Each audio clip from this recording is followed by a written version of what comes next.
ஜூலை 11 வெள்ளிக்கிழமை. முதிர்ந்த வயதில் என்னை தள்ளிவிடாமலும் என் பலன் ஒடுங்கும் போது என்னை கைவிடாமலும் இரும். சங்கீதம் 71:9. முதிர் வயதை குறித்து தாவீது சிந்தித்த போது அவரை அறியாத கவலையும் பயமும் அவருடைய இருதயத்தை பற்றி பிடித்தது. எனினும் முதிர் வயதை குறித்து அவர் மனம் சோர்ந்து போகாமல் அந்த கவலையை கர்த்தர் பேரில் வைக்க தீர்மானித்தார். முதிர்ந்த வயதில் என்னை தள்ளிவிடாதிரும் என்று உருக்கமாய் அவர் ஜெபிக்கிறதை பாருங்கள்.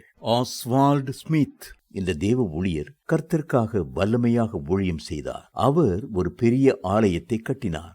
ஏராளமான புத்தகங்களை எழுதினார். அவருக்கு 2 பிள்ளைகள் இருந்தார்கள். 2 பேரும் அவருடைய சபையிலே பெரிய போதகர்களாய் விளங்கினார்கள். அவருக்கு எல்லா வசதியும் இருந்தது, சம்பத்தும் செல்வாக்கும் இருந்தது. ஆனால் அவருடைய பிள்ளைகள் அவரை முதிர்ந்த வயதில் தங்களோடு வைத்துக் கொள்ள விரும்பவில்லை. தகப்பனாரை கொண்டு போய் வயதானவர்கள் இருக்கும் பராமரிப்பு இல்லத்தில் விட்டுவிட்டார்கள். அவர் தனது 97வது வயதில் மரணமடையும் வரையிலும் அங்குதான் இருந்தார். அவருடைய உள்ளம் எவ்வளவு பாடுபட்டிருந்திருக்கும் என்று சிந்தித்து பாருங்கள். தன் பிள்ளைகளோடே வாழ எவ்வளவு ஏங்கியிருந்திருப்பார். பேர பிள்ளைகளை எடுத்து கொஞ்சி மகிழ எவ்வளவு ஆசைப்பட்டிருந்திருப்பார். இப்படியெல்லாம் நடந்துவிடுமோ என்று பயந்துதான் தாவீது தன் முதிர்ந்த வயதில் என்னை தள்ளிவிடாமலும் என் பலன் ஒடுங்கும் போது என்னை கைவிடாமலும் இரும் என்று கண்ணீரோடு ஜெபம் பண்ணினார். முதிர் வயதாகும் போது நம்முடைய பலன் ஒடுங்குகிறது, கண் பார்வை மங்குகிறது, சம்பாதிக்க முடியவில்லை, மற்றவர்களை சார்ந்து ஜீவிக்க வேண்டியதாயிருக்கிறது.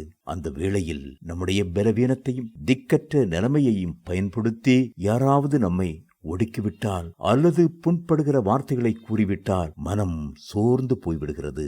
தேவ பிள்ளைகளே, மனுஷர் ஒருவேளை உங்களை தள்ளிவிடலாம். உங்கள் பிள்ளைகளே உங்களை ஒருவேளை வெறுத்து விடலாம். நாம் மலை போல சார்ந்திருந்தவர்கள் நம்மை ஒதுக்கி விலகி போய்விடலாம். ஆனால் கர்த்தர் நம்மை கைவிடவே மாட்டார். சிறு வயது முதல் நம் கரம் பிடித்து நடத்தியவர் முதிர் வயதிலும் நம்மை கைவிடாதிருப்பார்.